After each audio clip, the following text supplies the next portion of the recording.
Bildung ist lange keine Selbstverständlichkeit, sondern ein Privileg. Dank öffentlich zugänglicher Schulen wie die Pflade haben mehr Leute lesen und schreiben. Vor rund 250 Jahren hat nur jeder Zehnte lesen und schreiben. 100 Jahre später sind es schon 75% der Bevölkerung.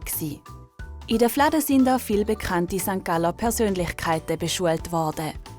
So am Anfang, als ich angefangen habe, ist so ein Name, der immer gefallen ist der Kurt Vogler. Der ist immer wieder genannt worden. Aber mir fallen spontan Leute ein, die sich auch später noch engagieren, aktiv, zum Beispiel im ehemaligen Verein. Ich denke jetzt beim ehemaligen Verein an Michi Götte, der sich politisch in der Öffentlichkeit engagiert. Ja, die Pflade war doch ein Grundsatzentscheid. Ich war hier in Steinach daheim. Da wäre eigentlich Arbon so ein Standardsekt viel näher gewesen.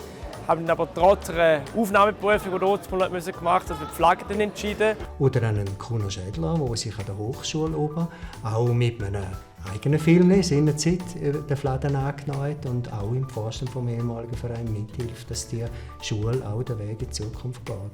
Fladen ist natürlich so ein Moment, wo einfach Buben untereinander sind. Und da ist ja gerade in einer Altersphase, wo du eigentlich, sagen wir mal, anfällig bist, zum abgelenkt werden von allen möglichen Testosteron-Regungen. Und von daher glaube ich, es war cool, dass man unter sich war und konnte unter Buben ein bisschen Gas geben. Es hat aber auch natürlich weiter raus Leute, wenn ich jetzt beispielsweise an die Trickling-Brüder denke, die momentan auch gerade ums Kloster herum am Arbeiten sind. Oder das Letzte, wo mir jetzt spontan einfällt, Tranquillo Panetta. Es war schon eine spezielle Zeit. Es ist damals, ich glaube auch heute noch, wird sehr viel Disziplin verlangt. Etwas, wo man dann, glaube ich, wirklich auch für später für die Berufswelt und alles hat können, mitnehmen. Und darum bin ich eigentlich der Schule und den Lehrern, die ich hatte, sehr, sehr dankbar, dass ich da 2 wundervolle Jahre hatte. Und hat eine Turnhalle voll Jungs einfach erzählt, wie er da geschafft hat. Er hat bei uns die Oberstufe gemacht und hat keine einzige Minute zusätzliche Freizeit gehabt und ist gleich ein Weltfußballer geworden. Die Disziplin, die, glaube ich, in derselben Zeit auch manchmal ein bisschen schwierig war zu verstehen. Jetzt hier vom Pausenhof weiss ich noch, wir mussten immer in Zweierkolonnen zurück in die Klassenzimmer laufen, nicht rennen.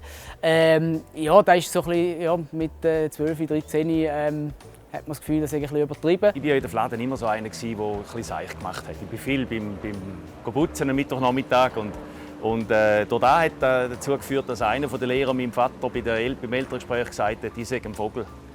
Und mein Vater heimkam und mir das erzählt hat und gesagt, aber weißt du, ich glaube, der ist noch der grössere Vogel als du. Und irgendwie so, ja, ist noch schön. Und dann ist es sicher speziell, dass man hier als Seebub oder auch Landei den weiten Weg in doch die grosse Stadt mit 13 unter die Räder genommen hat. Nämlich man ist jeden Tag im Bus und da hat es bei weitem noch nicht die Verbindungen gegeben, wie es heute gibt. Ich glaube, die grösste Aufregung war immer, wie die Mädchen von der Mädchenfladen gekommen sind. Das war viel mehr als die Touristen, die hier umeinander laufen. Man hat wirklich nicht so die gleiche Ablenkung wie vielleicht in einer anderen Schule. Es hat noch die Ecke, die behauptet haben, ich kenne den Stundenplan der Mädchenfladen besser als der eigene. Also das war überhaupt nie ein Nachteil. Es ist ein Privileg, an einem so schönen Ort arbeiten, in einem Weltkulturerbe. Es ist auch schön, in dieser Geschichte leben. Das mit der Gemeinschaft ist uns wichtig, das mit der Spiritualität ist uns wichtig. Aber wir arbeiten auch da. Wir sind Weltkulturerbe.